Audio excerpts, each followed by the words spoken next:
Good morning, friends. I would like to take a moment in this week's vlog to talk about the lectionary reading from 1 Samuel yesterday in the um, Old Testament. This is the story of Hannah and the Hannah's petition to the Lord at Shiloh concerning her not having children.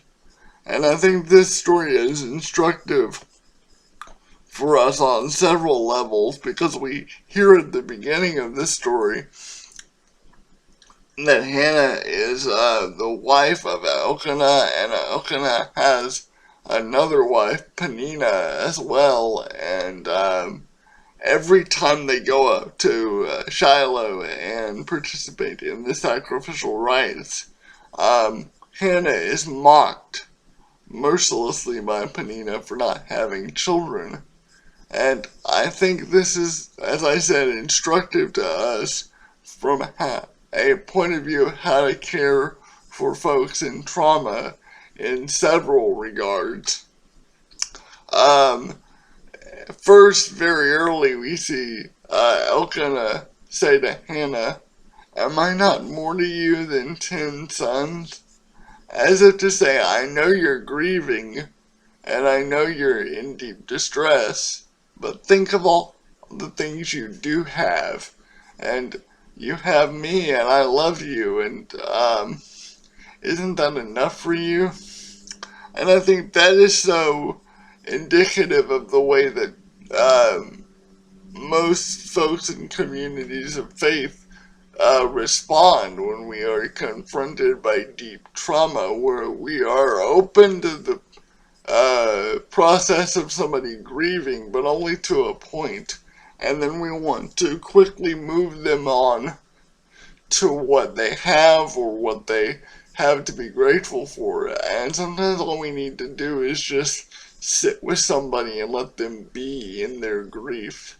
And not always, as Christians especially, and people of faith more generally, have to lead with hope.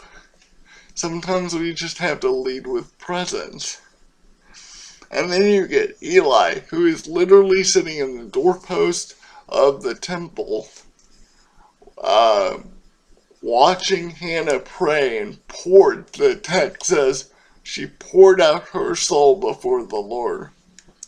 And Eli's first response is, of course, "What are you, drunk?"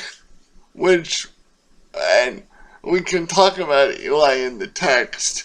He's noted for not having very good sight at some point, which some people think is a metaphor for him being just a terrible priest for the people of Israel, and his sons are not good people, and they are assisting him at the tabernacle, or at the tent of meeting, so he should have been aware of what their character is, so he's just not a very aware guy anyway. But his response and conversation initially with Hannah, and Hannah doesn't respond the way I would. Hannah doesn't respond with, "No, you idiot, can't you see I'm pouring out my soul here?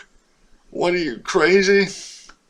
Hannah responds with, "Do not call your servant a low woman," or essentially a woman of low worth. Ebat Belial, I believe is the words in Hebrew.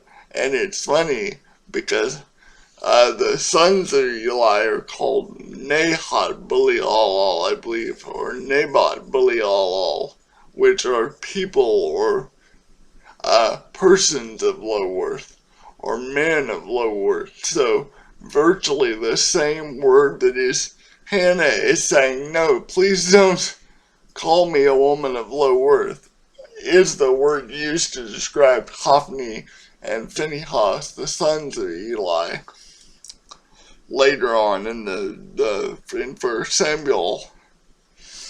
So what is Eli doing, and how can we learn from Eli? And again, I think it's indicative that Eli would respond to Hannah in this way, because it's essentially Eli saying, okay, this is a holy place.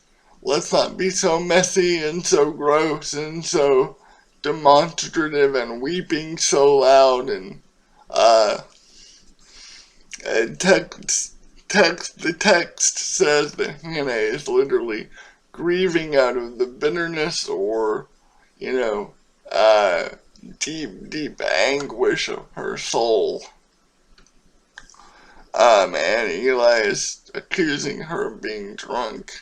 And I think as people of faith, again, we are open to going with trauma and going with people in trauma only so far. Only if it's not too messy, or they're not too dirty, or they clean themselves up a little bit, or are not so demonstrative in church, or grieving in the hallways so as to make a scene, when all that we really need to do is throw our arms around people in trauma and just sit with them in silence and bear witness. And I love this story most of all because Hannah is broken. Hannah is bitter. Hannah is angry. Hannah is frustrated. And God still sees her for all of that. And she is still of value. So we don't have to be clean, or we don't have to be all healed or all perfect before we're of value to God. So I just invite us to take that with us this week. And I love this scripture. And I hope it's as meaningful for you as it was for me to preach on it yesterday. Thanks, guys. Bye-bye.